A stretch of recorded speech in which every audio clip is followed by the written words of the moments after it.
This scene is from the second Jurassic Park movie, The Lost World. It shows a bunch of park rangers trying to capture a Parasaurolophus. The dinosaur makes deep roaring sounds while trying to shake off the annoying little humans.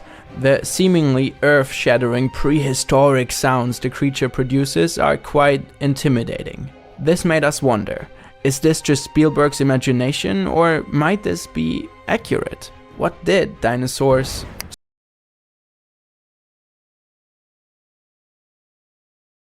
us about how dinosaur skeletons were constructed and how tall they might have been? Footprints inform us about the way they used to travel.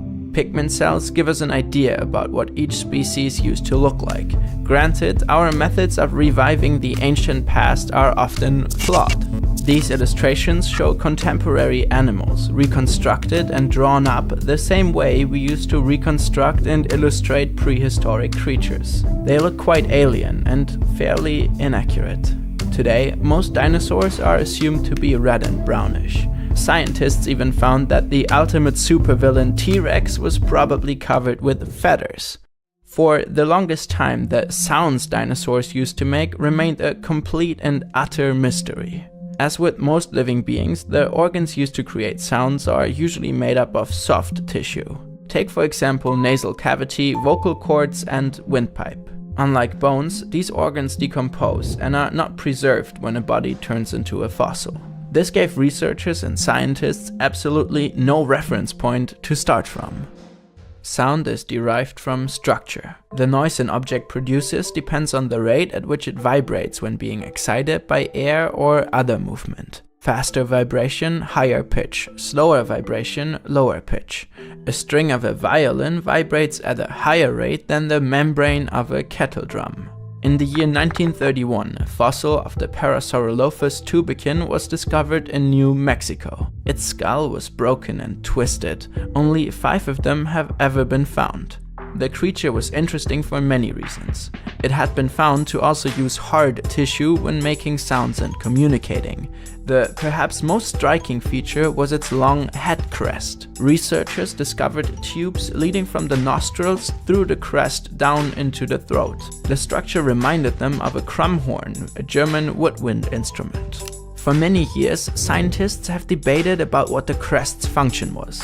Making sounds was the most obvious assumption, but some researchers thought the head structure might have been used as a form of snorkeling device, a tool for enhanced smelling, or as a sort of leaf blower to get through to the fresh plants underneath. In 1995, another skull was discovered, just a few miles from the first one. This time, the skull was in perfect condition. Tom Williamson was the curator of paleontology at New Mexico Museum of Natural History and Science at the time. He decided to test the crumhorn hypothesis and put the skull through a CT scanner. The machine created ultra-thin digital slices which were stacked to create a 3D model.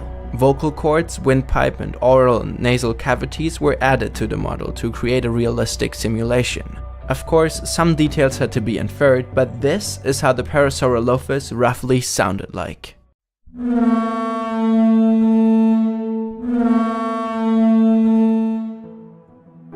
I don't know about you, but this sound gives me the chills, especially considering these animals were 3 meters tall and more than 9 meters long. That's almost 10 and 30 feet. These sounds probably enabled the species to form complex social groups and to communicate with each other across vast distances.